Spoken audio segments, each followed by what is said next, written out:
So yesterday was Memorial Day here in the United States. Donald Trump was at a wreath laying ceremony, and I got a ton of emails and a bunch of articles I read arguing that Donald Trump was visibly struggling to stand at a Memorial Day event, and that there is this sort of weird way in which Trump seems to be off balance and regularly recalibrating his balance.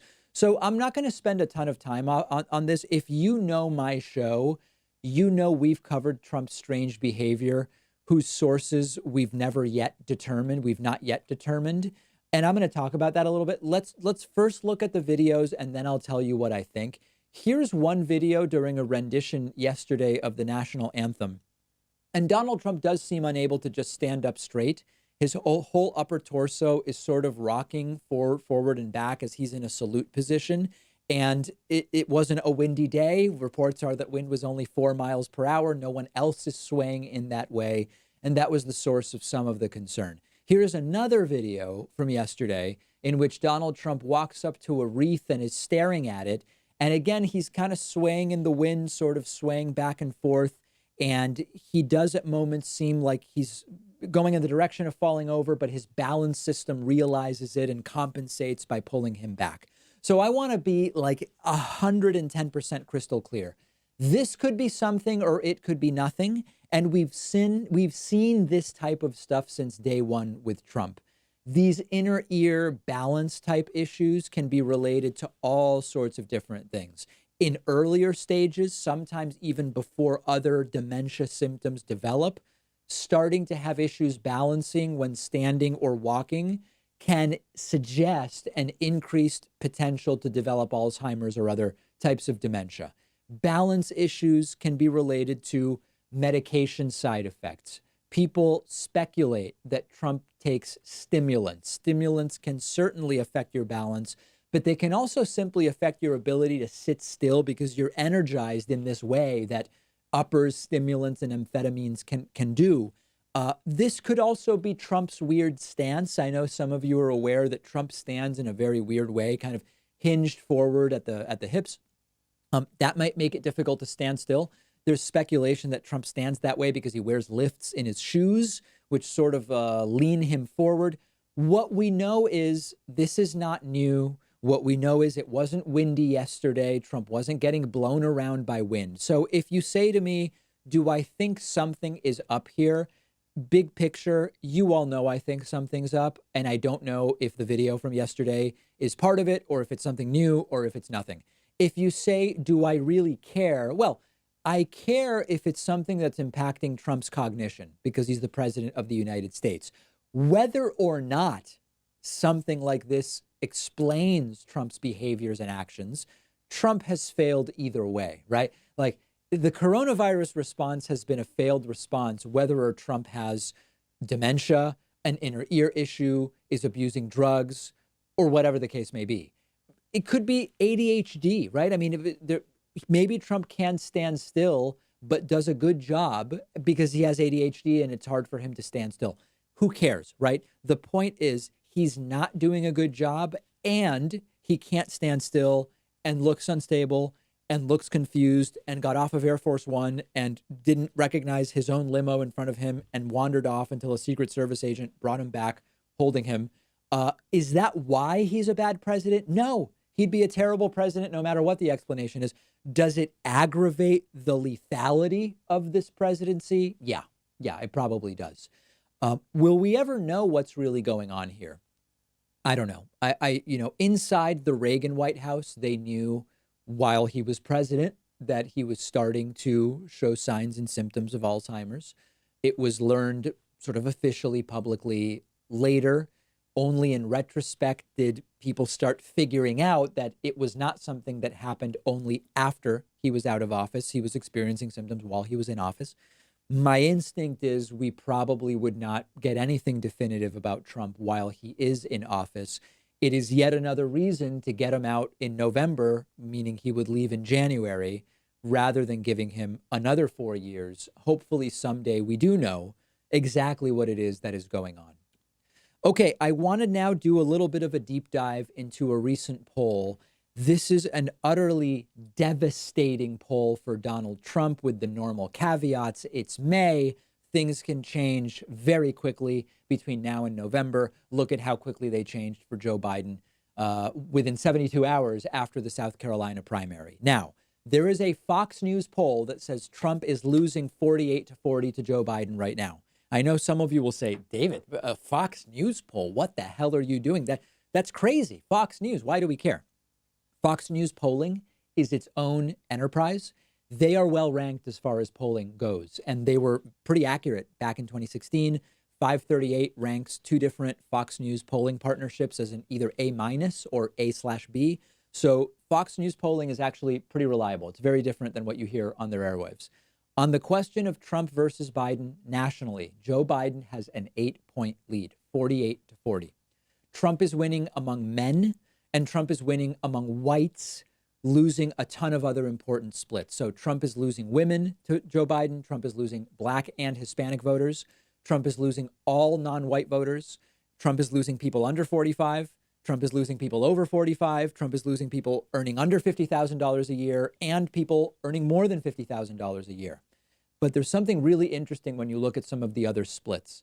According to this poll, 4% of Democrats plan to vote for Trump, and 8% of Republicans plan to vote for Biden.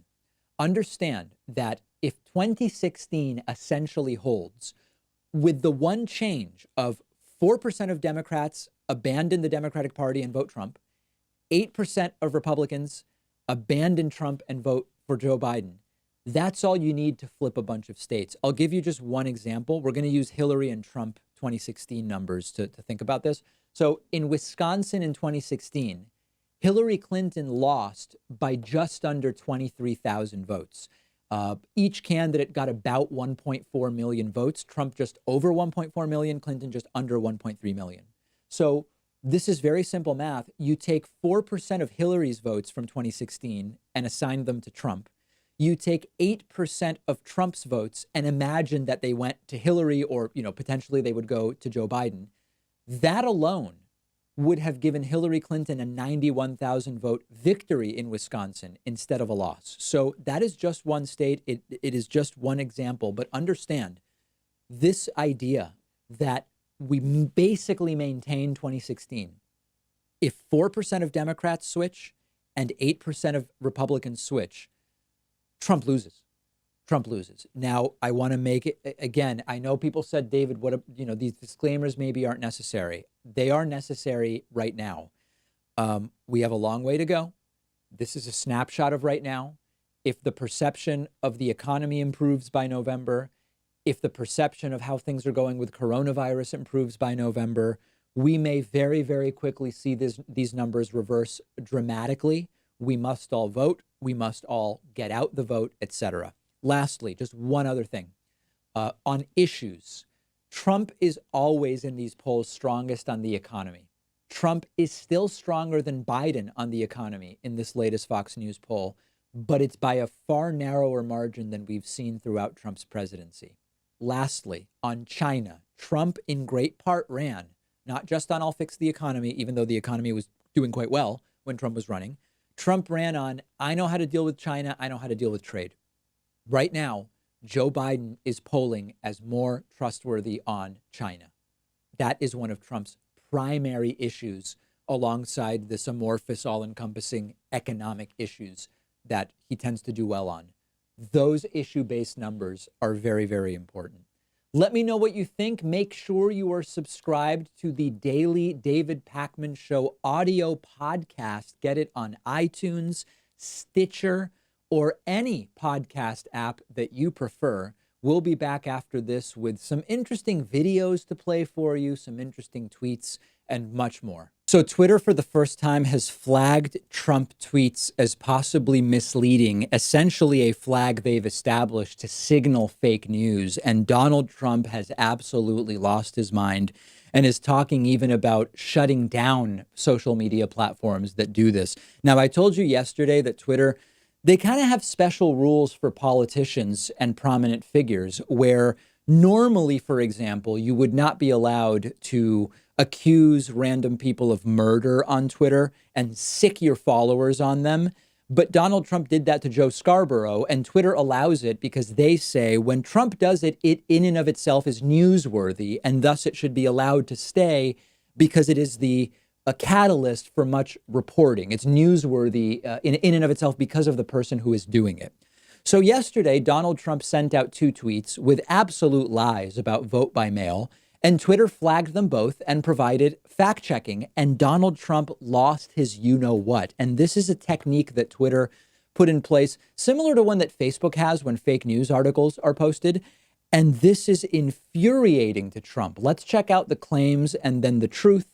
And this is so important, not just because good for Twitter for fact checking the president, but it's important because vote by mail is again becoming sort of like the new battle line in the upcoming 2020 election. Donald Trump said, there is no way, zero, that mail-in ballots will be anything less than substantially fraudulent. Mailboxes will be robbed, ballots will be forged, and even illegally printed out and fraudulently signed. The governor of California is sending ballots to millions of people. Anyone living in the state, no matter who they are or how they got there, will get one. That will be followed up with professionals telling all of these people, many of whom have never even thought of voting before, how and for whom to vote. This will be a rigged election. No way. Now, as you can see, if you're looking at this, there's a flag there with an exclamation point that says, get the facts about mail-in ballots, sort of an instant fact check, which tells you, if you click it, that Donald Trump is falsely claiming that mail-in ballots would lead to a rigged election. That's not true. There's no evidence that mail-in ballots are linked to voter fraud. Trump falsely claims California is going to send mail-in ballots to anyone, no matter how they got there, implying undocumented immigrants would get ballots. In fact, not only is that not true, only registered voters would receive ballots. If you live in California but are not registered to vote, you won't get a ballot at all. 5 states have already voted entirely by mail. All states offer some kind of absentee voting, according to NBC News, also part of the fact check.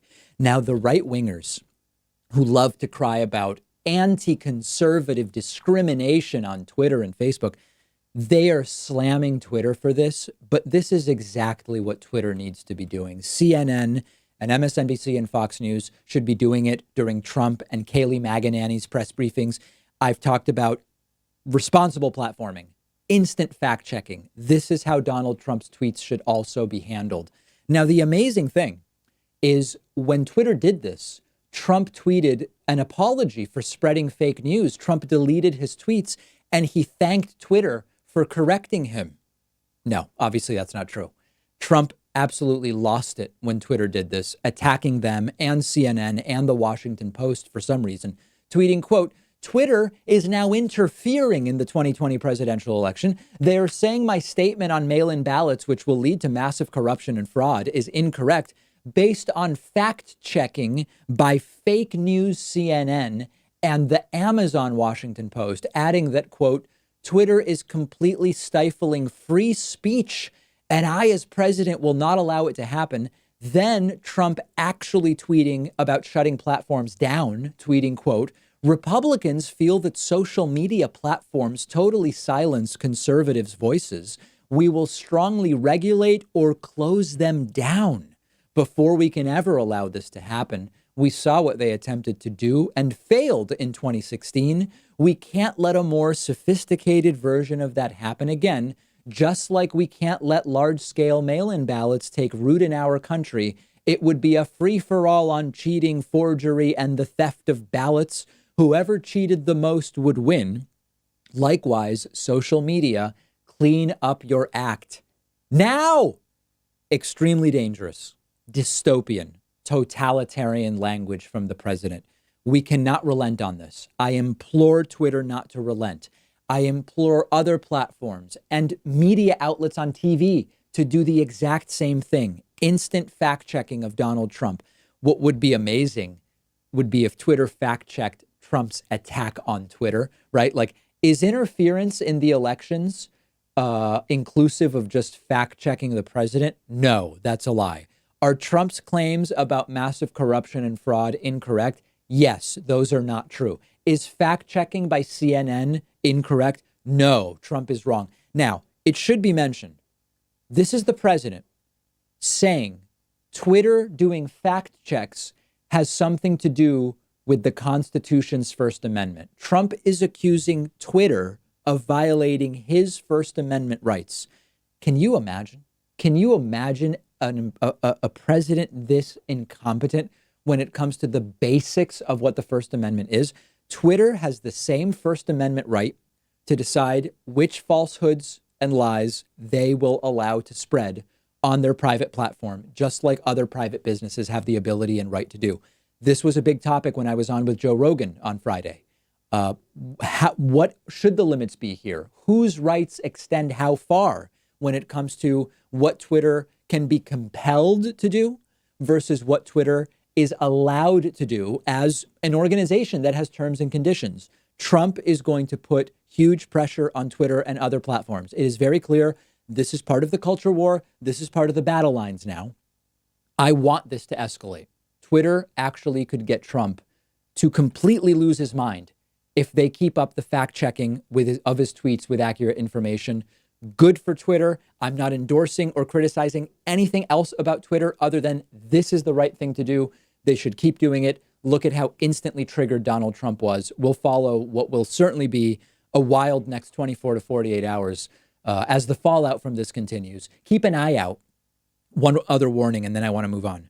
Keep an eye out for how people around Trump are going to create specious, special pleadings to argue that Twitter should be banned from doing this, essentially. We'll follow up on that when it happens. Let's give it time to develop. Today, we will reach the unconscionable, tragic milestone of 100,000 dead Americans from coronavirus. That is a number we may have already reached by the time you listen to today's show or watch today's program.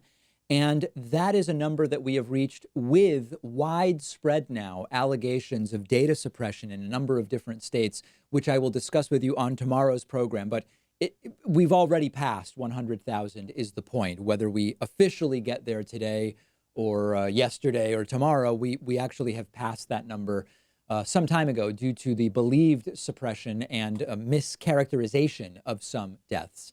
And as this is going on, the president of the United States has been tweeting allegations that a TV host murdered someone without any evidence. And Donald Trump also tweeted or retweeted a tweet calling Hillary Clinton a skank. But today I want to talk about these murder smears that Donald Trump has been making against MSNBC's Joe Scarborough. Donald Trump tweeting, quote, "A lot of interest in this story about psycho Joe Scarborough. So a young marathon runner just happened to faint in his office, hit her head on his desk, and die? I would think that there is a lot more to this story than that. An affair? What about the so-called investigator Reed story?" Trump also tweeted, "A blow to her head, body found under his desk, left Congress suddenly. Big topic of discussion in Florida. And he's a nut job with bad ratings. Keep digging, use forensic geniuses." So what this all relates to is a Joe Scarborough staffer that died in 2001, was a 28-year-old woman, Lori Klasudis, and conspiracy theories started about her death pretty quickly down in Florida.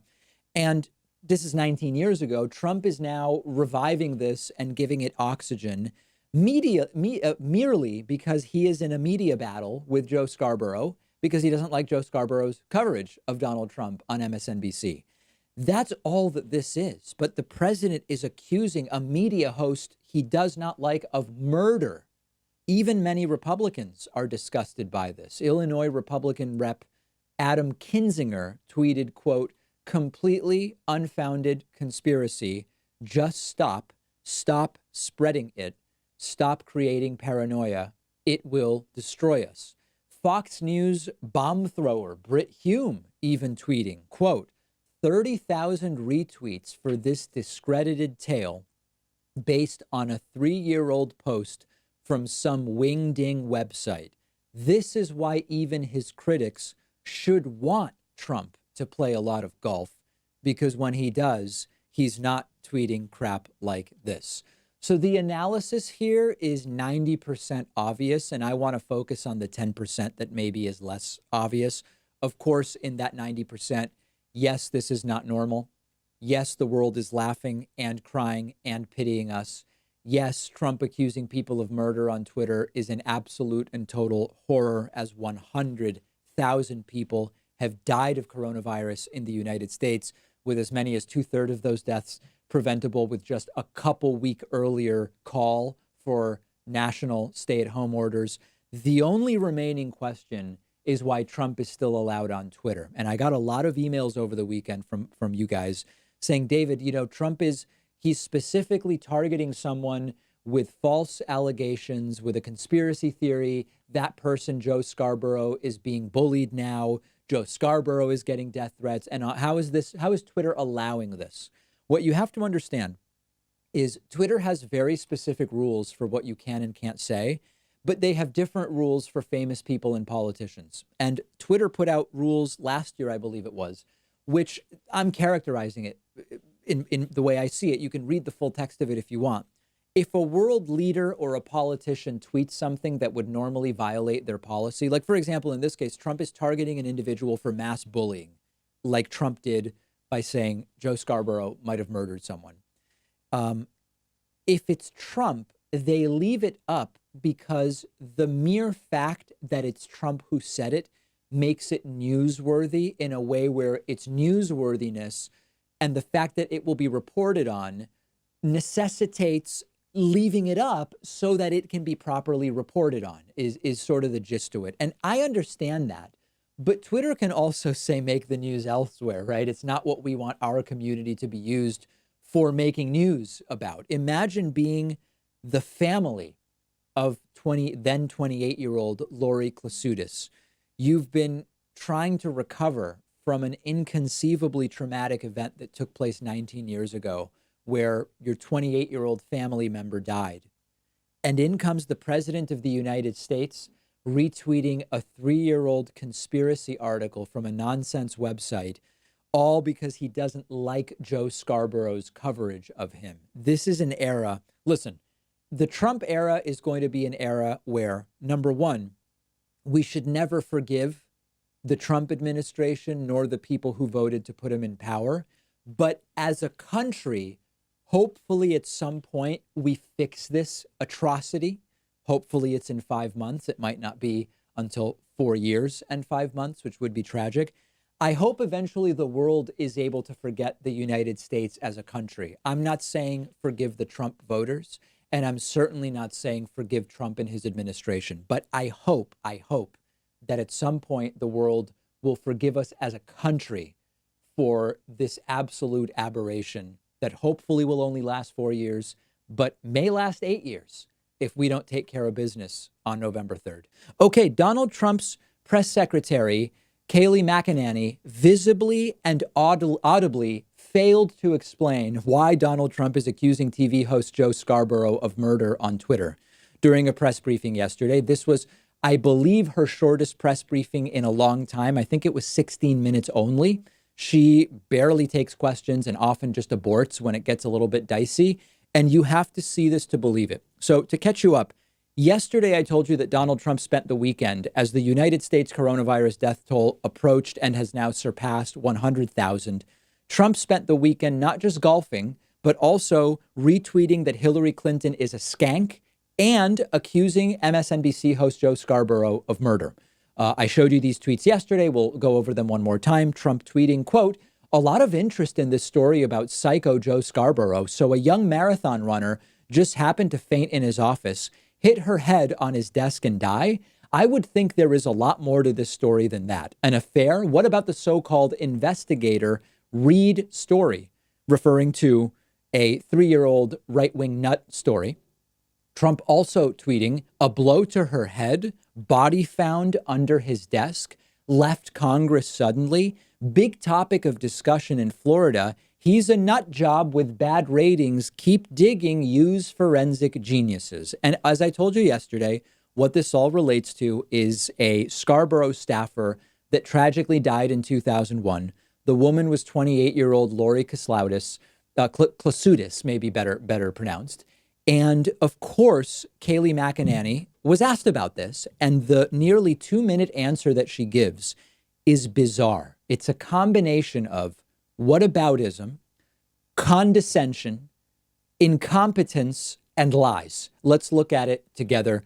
And I apologize for subjecting you to a little more than 90 seconds of this, but I think it is important to understand the full answer that she gave, or non-answer that she gave. Why is the president making these unfounded allegations? I mean, this is pretty nuts, isn't it? The president's accusing somebody of possible murder. The family is pleading with the president to please stop unfounded conspiracy theories. Why is he doing this? Well, I would note that the president said this morning that this is not an original Trump thought, and it is not. In fact, 2003 on Don Imus's show, it was Don Imus and Joe Scarborough that joked about killing an intern, joked and laughed about it. So that was, I'm sure, pretty hurtful to Lori's family, and Joe Scarborough himself brought this up with Don Imus, and Joe Scarborough himself can answer it. He's the president of the United States, and he's accusing somebody of possibly murder. I mean, this is different. He's not a private citizen. He's the president.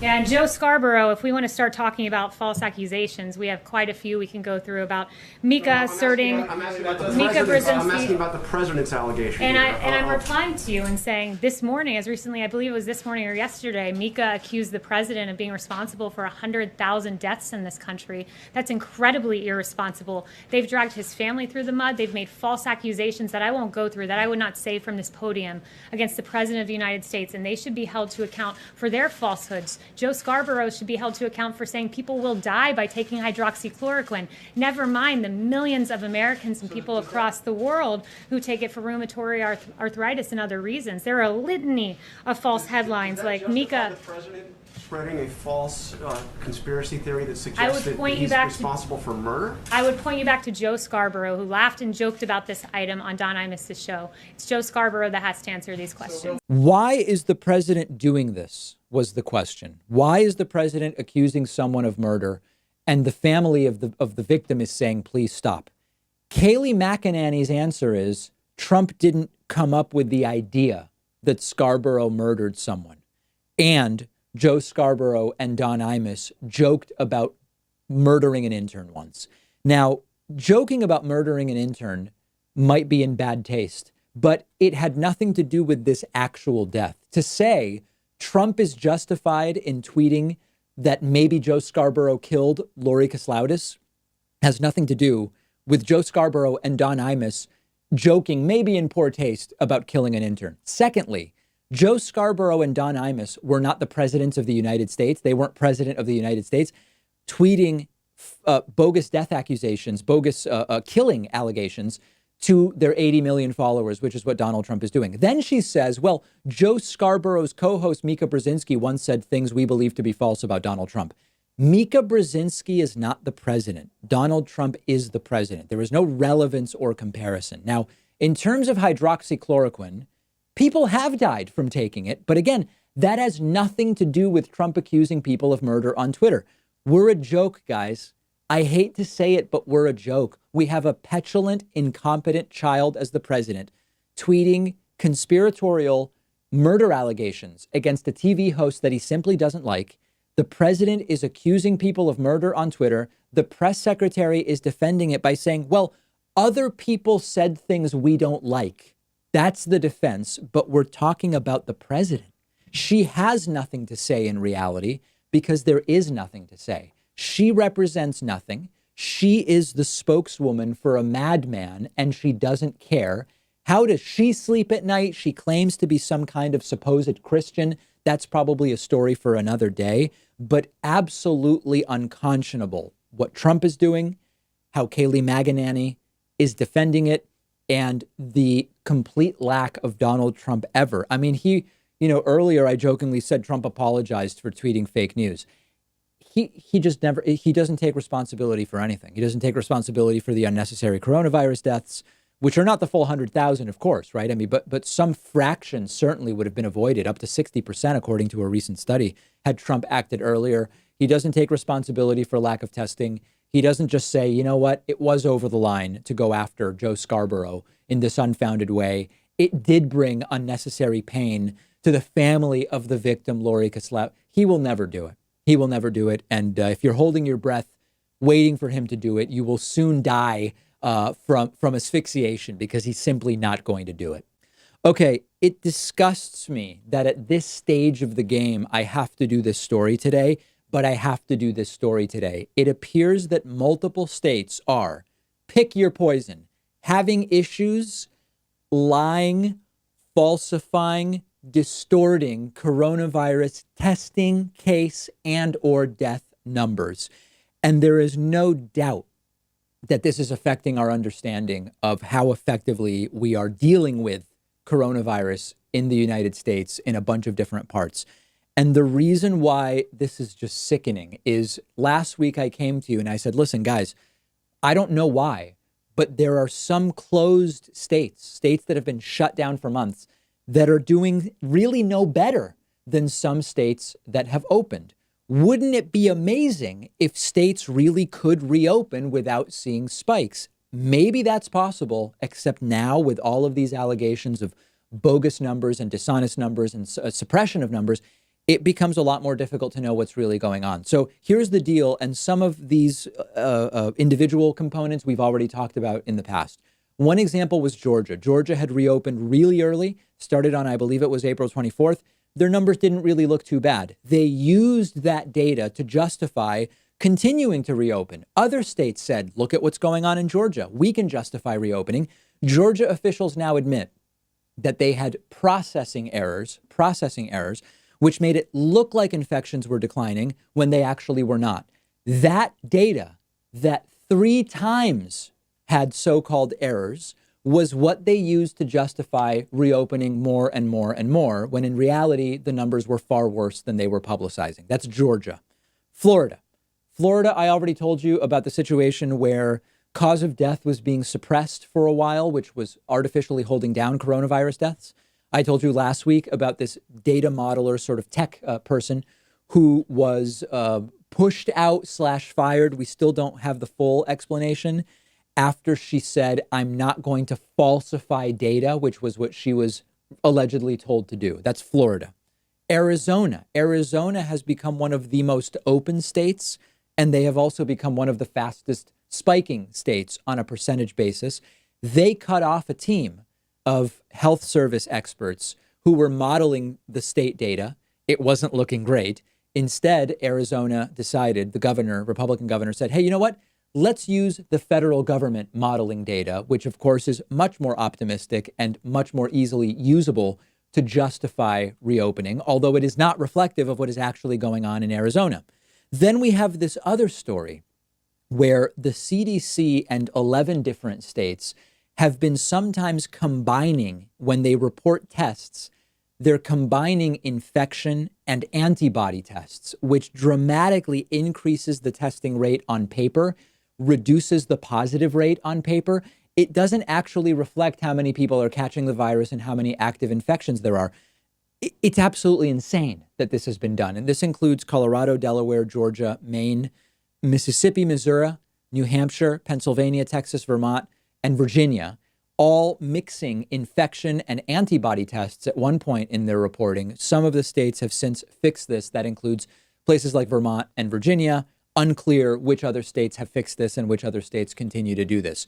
When we have a situation like in Pennsylvania, we are also dramatically undercounting what the severity of the widespread infection is, because Pennsylvania is not providing full data on cases and deaths from nursing homes. Nursing homes nationally have been huge hotspots of infection. In Massachusetts, at one point, 50 or 60% of the deaths were in nursing homes. Imagine if Massachusetts said, yeah, we'll report data except from nursing homes. You'd think the outbreak was only half as bad.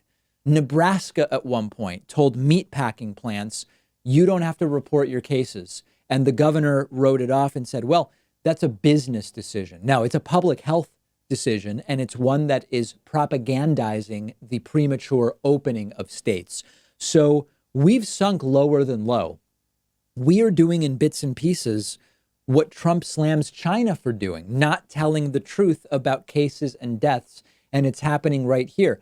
All Americans should be outraged, period. This borders, China aside, this borders on the totalitarian type rewriting of reality type nonsense that we claim to be opposed to, we now simply cannot really believe that we are doing better or that some states are doing better because we're not getting accurate information. It is being suppressed to justify reopening in many states.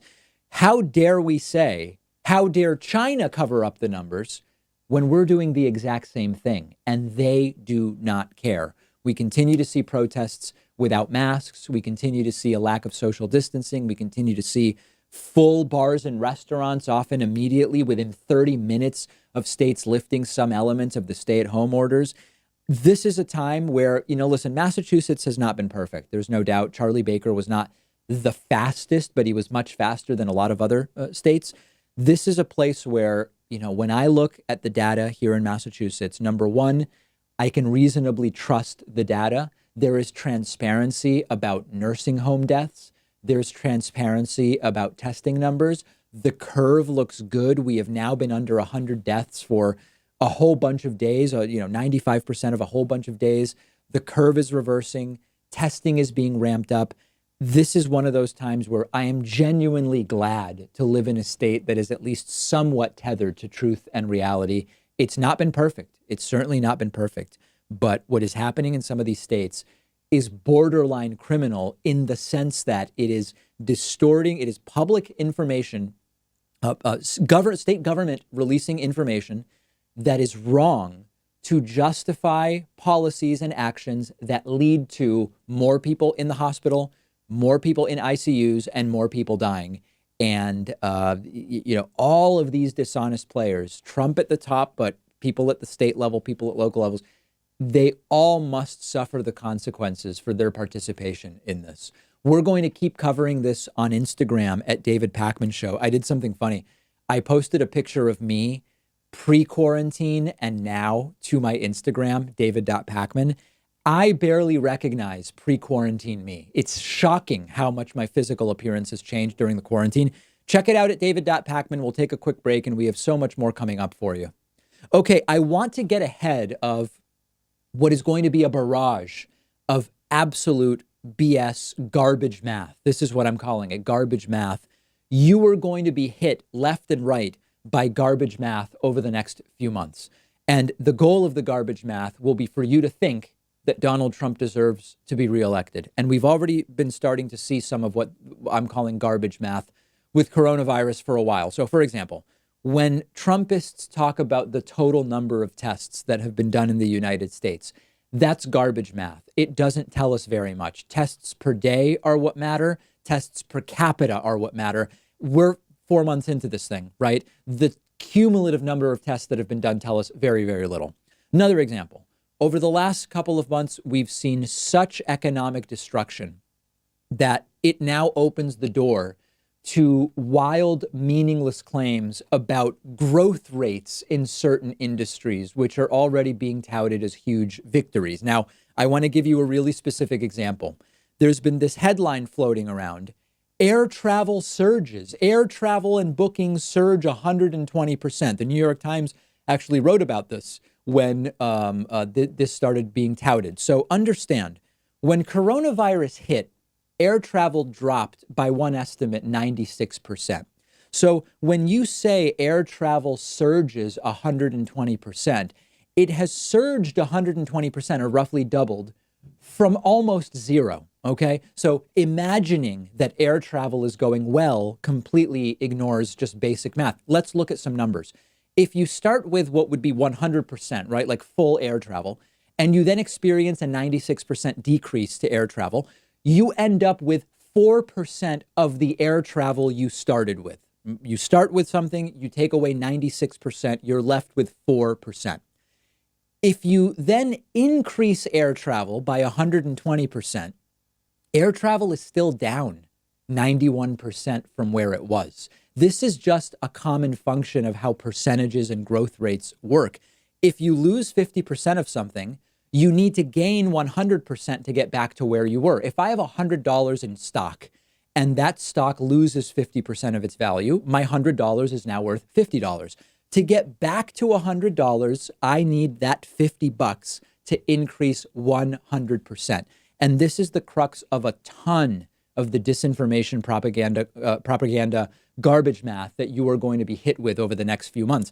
As the recovery hopefully starts to happen, depending on how deadly coronavirus remains and how bad wave 2 is, you are going to see a lot of this stuff. I'll give you some other examples. Jobs have so imploded that they will start using job growth numbers that will be meaningless because of the base numbers that are being used. Understand that we lost more than 20% of our workforce so far.